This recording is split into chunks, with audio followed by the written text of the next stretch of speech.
In the middle of the Mediterranean Sea sits one of Europe's smallest countries, yet few places of its size have carried so much historical weight. Malta, officially the Republic of Malta, is an island country positioned between Sicily and North Africa. On a map, it can look almost like a D, but that dot sits on one of the world's most important maritime crossroads. For thousands of years, anyone moving ships, armies, trade, religion, or ideas across the Mediterranean had reason to care about Malta. Its geography made it a meeting point, a fortress, a naval base, and eventually a modern European state. Malta's story is not simply about small islands surrounded by blue water.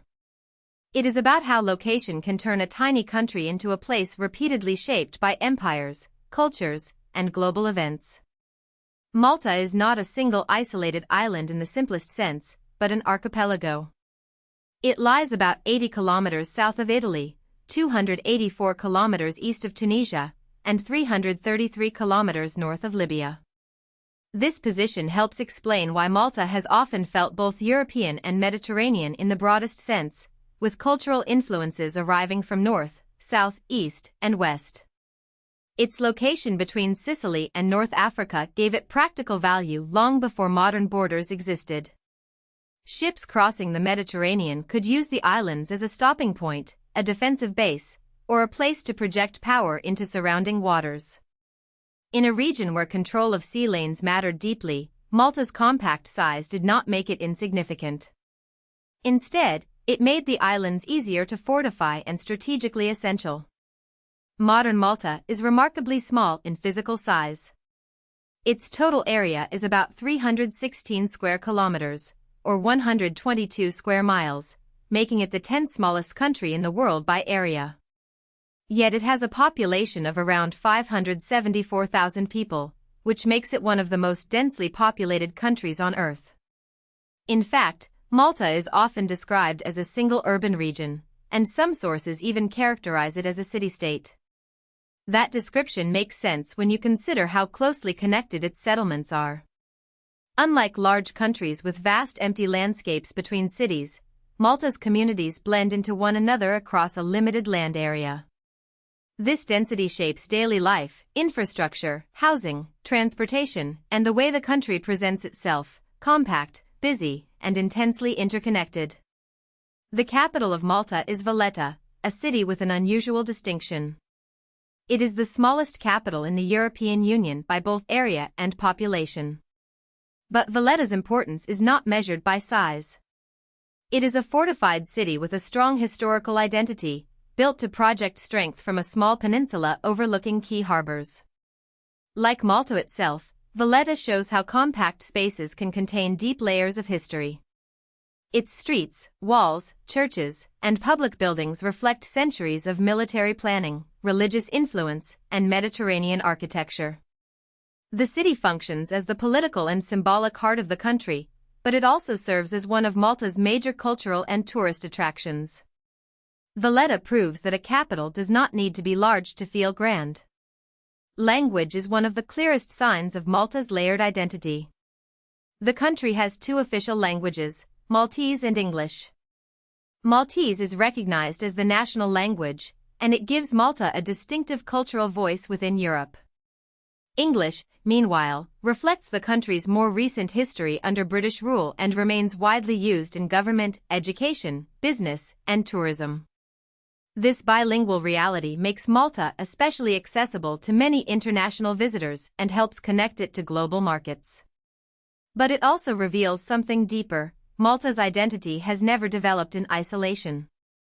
It has absorbed influences from nearby Sicily, from North Africa, from European powers, and from its own local traditions. The result is a national culture that is both specific to Malta and open to the wider world. Human life on Malta goes back thousands of years.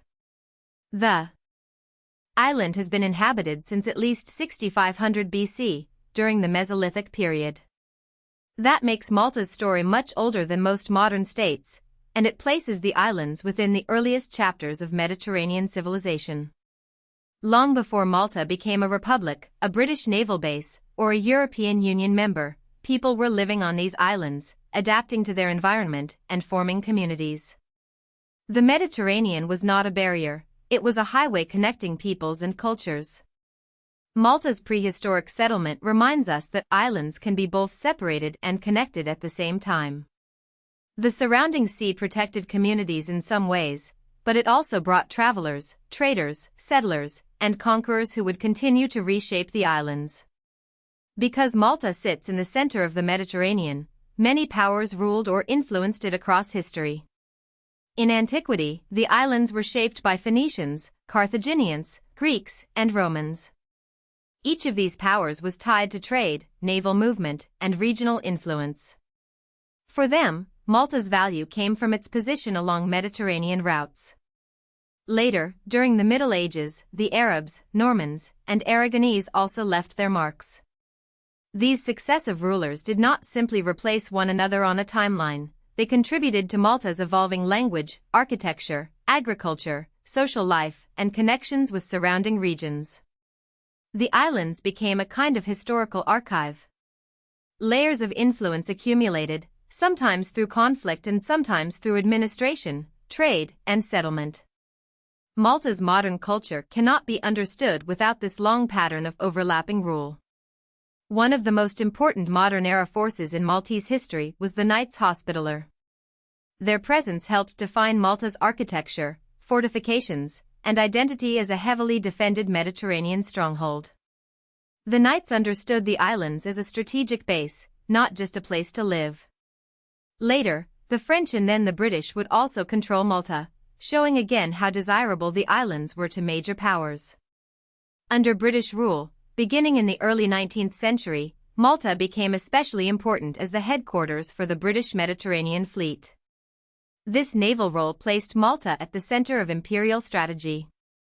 Control of the islands meant control over a key point in the sea routes connecting Europe, North Africa, and the wider British imperial world.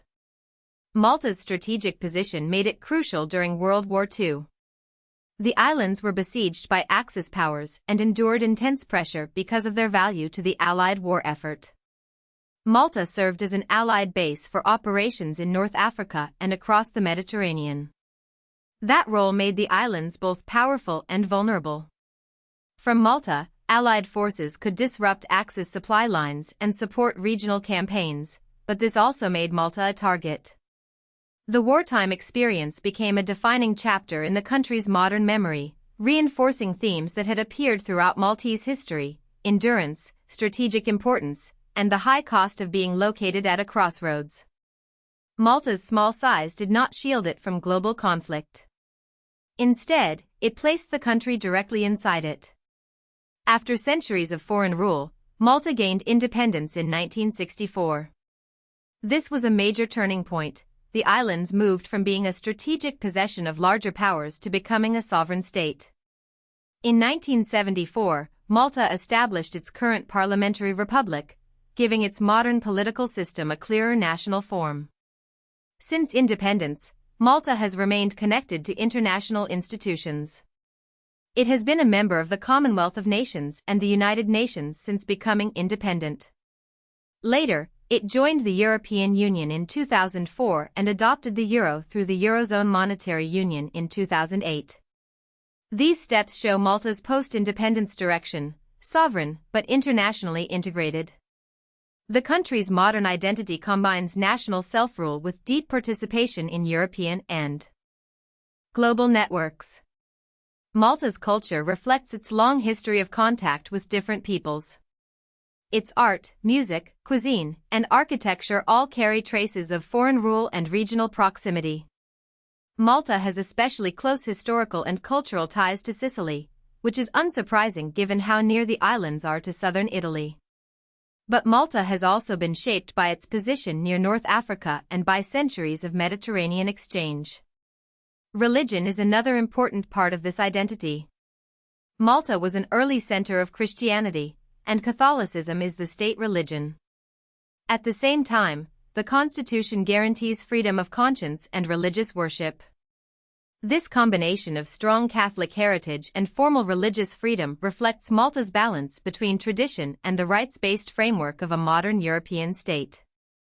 Today, Malta is a developed country with an advanced, high-income economy. One of its most important sectors is tourism. Visitors are drawn by the warm climate, coastal recreation, historic cities, architectural monuments, and the sense that so many eras are compressed into a small area. In Malta, a traveler can encounter ancient settlement, medieval influence, fortified harbors, British-era traces, and modern European life all within a compact landscape. This is part of what makes the country so distinctive. Malta is tiny by area, dense by population, and modest in physical scale, but its importance has repeatedly exceeded its size. Its story shows how geography can shape destiny. At the center of the Mediterranean, Malta became a small nation with an unusually large historical footprint. If you found this helpful, please like this video and subscribe for more explainers.